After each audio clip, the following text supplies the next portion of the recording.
Nintendo, the company we all know and should love. Nintendo, since their creation, has pushed not only gaming, but cards, toys, and technology as a whole forward. They have become a household name and created many of the best games of all time. Nintendo began in 1889 and was founded by Fusahiro Yamauchi. It was founded as a card company of all things, making Hanafuda or flower cards featuring traditional Japanese art in a box with Napoleon on it. Nintendo would and still continues to sell these cards. These cards developed a huge resurgence due to Nintendo. Nearly 60 years passed without any incident. In 1956, Nintendo made a deal with Disney to license their characters onto their card. Then, but only a year later, Nintendo hit their lowest with a stock price of only 60 yen.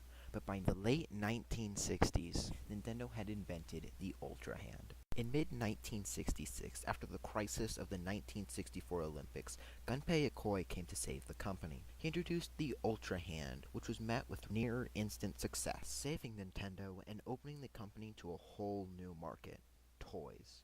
Nintendo went on to create the Ultra Machine, a pitching device also made by Yokoi that capitalized on Japan's baseball obsession, and the Love Tester, again Yokoi, which would test the love between two people.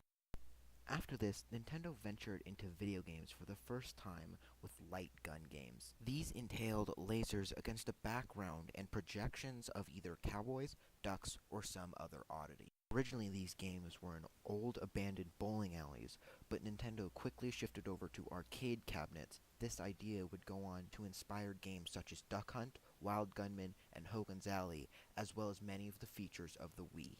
Nintendo finally entered the home console business in late 1972 with buying the distribution rights of the Magnavox Odyssey, the first home console.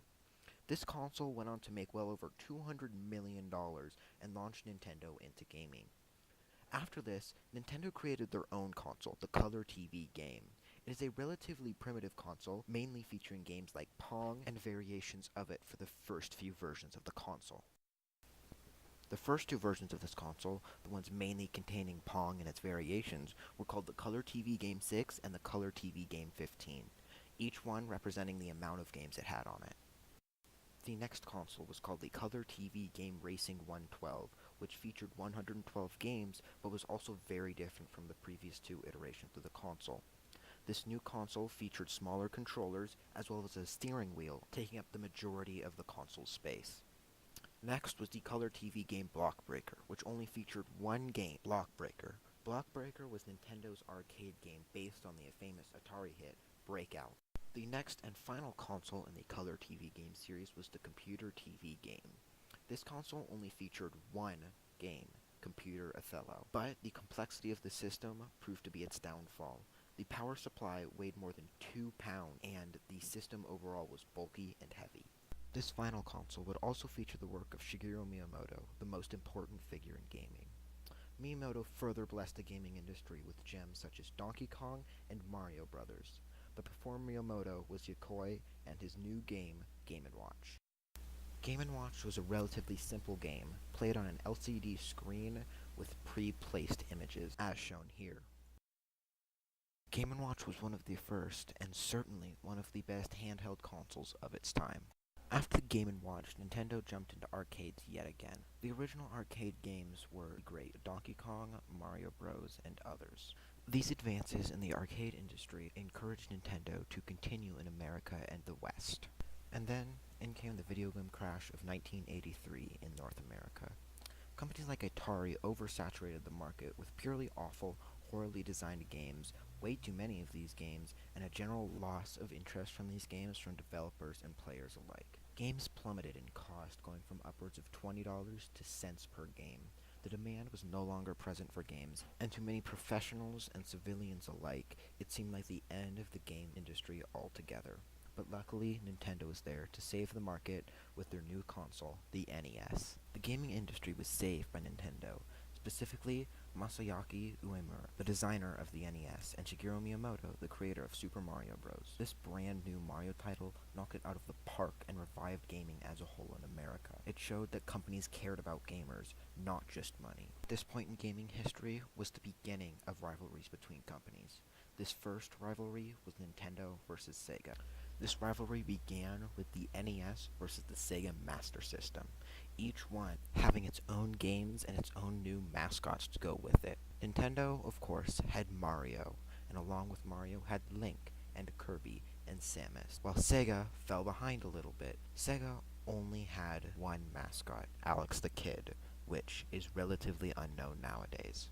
But despite that, Sega proved to be a worthy rival, continuing them into the next generation of consoles with the SNES and the Sega Genesis. Following the releases of these consoles were some of the best games ever. Games such as Super Mario World, A Link to the Past, Star Fox, Super Metroid, Sonic 2, Sonic 3, Sonic 2 and Knuckles, Kirby Superstar, and so many more. And that isn't even to mention Nintendo's domination in the handheld industry. Nintendo currently had their Game Boy line with the original Game Boy, with games such as Pokemon, Metroid, Wario Land, and Final Fantasy. Nintendo was at its peak for 2D games, and the industry has been pumping out classics ever since. But with the end of the 2D era, Nintendo was looking for a way to jump into 3D.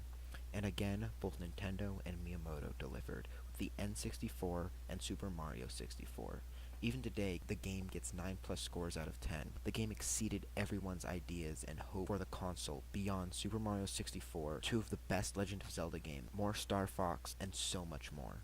But now was the new competition in Sony with their PlayStation. But Sony had a leg up on Nintendo in a few different aspects. Their PlayStation featured a CD-ROM instead of a cartridge holder, which made their games easier to develop and much cheaper to make. Next, the PlayStation featured a much more easy and accessible controller to the N64. The very simple two-pronged design of the PlayStation with two joysticks instead of a joystick and a D-pad was much easier to use than Nintendo's controller that had three prongs, a D-pad, and a joystick.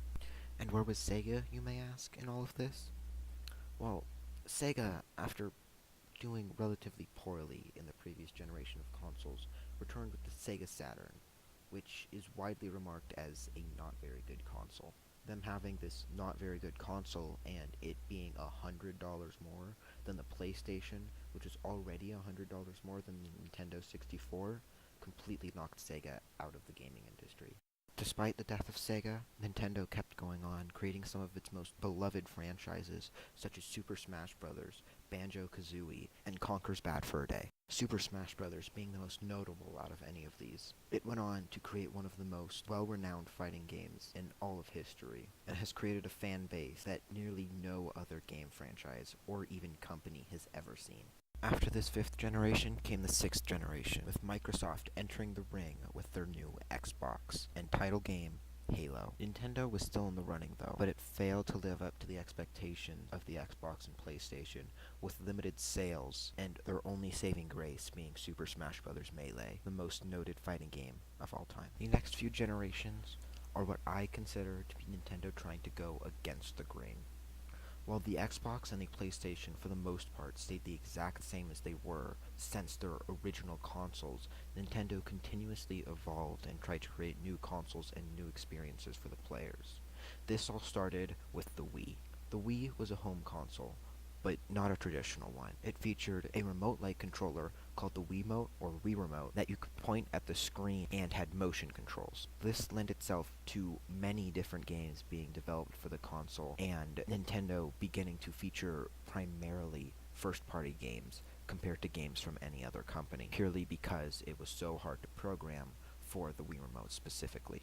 The Wii and Wii Remote itself had many different add-ons, ranging from a nunchuck, which was used to better control games and make the system more accessible to an everyday person. The Wii Motion Plus add-on, which increased the motion sensing capabilities of the Wii Remote, and various add-ons for specific games, such as Nerf blasters for a Nerf game, or a driving wheel for games such as Mario Kart or any other racing game, as well as add-ons made of foam such as tennis rackets, golf clubs, and baseball bats that had no real functionality but were used to add on to the Wii Remote for games such as Wii Sports. Certain additions to the console would stand alone, both separate from the Wii Remote itself and not connected to the console by any cord. The major ones of these include the officially licensed Wii Fit board that went with the games Wii Fit and Wii Fit Plus, and mats for specific games such as an outdoor adventure mat or a Dance Dance Revolution mat,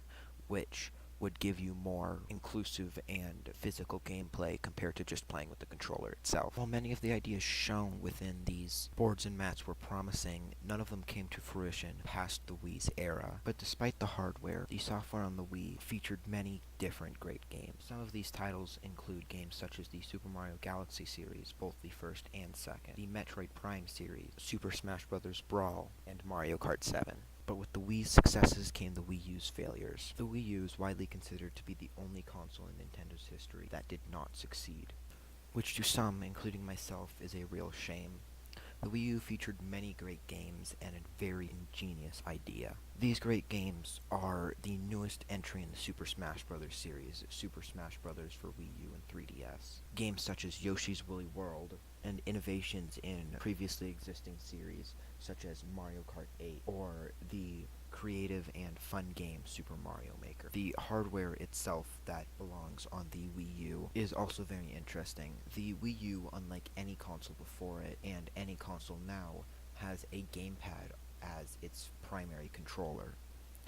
This gamepad has its own screen as well as 2 joysticks, a D-pad, and 13 buttons including bumpers and triggers. The Wii U also features its own camera, microphone, and speakers unlike any other controller at the time. Add-ons to the Wii U were not as plentiful as they were with the Wii, but they included merchandise such as Amiibo. These were to enhance gameplay and add extra features that weren't there previously. Nintendo's next console was the Nintendo Switch. The Nintendo Switch is a hybrid of sorts. It is not a home console, yet it is not a handheld. You can take it anywhere with you, but at the same time, you can dock it at your house and play video games on your couch.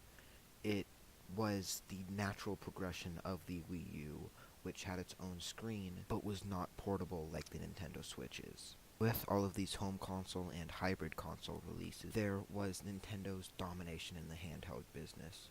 No other company has provided a valuable opposition to the power that Nintendo has over handhelds. Ever since their Game Boy line in the late 1980s through mid-2000, the Game Boys were insanely successful everywhere from Japan to America to Europe, and they were successful whether it be the original Game Boy, a Game Boy Advance, or even a Game Boy Color. And after the Game Boys, Nintendo needed a new console, and this new console came in the form of the handheld console, the Nintendo DS. The Nintendo DS had one competitor along its lifetime, which came in the form of a PSP, or a PlayStation Portable.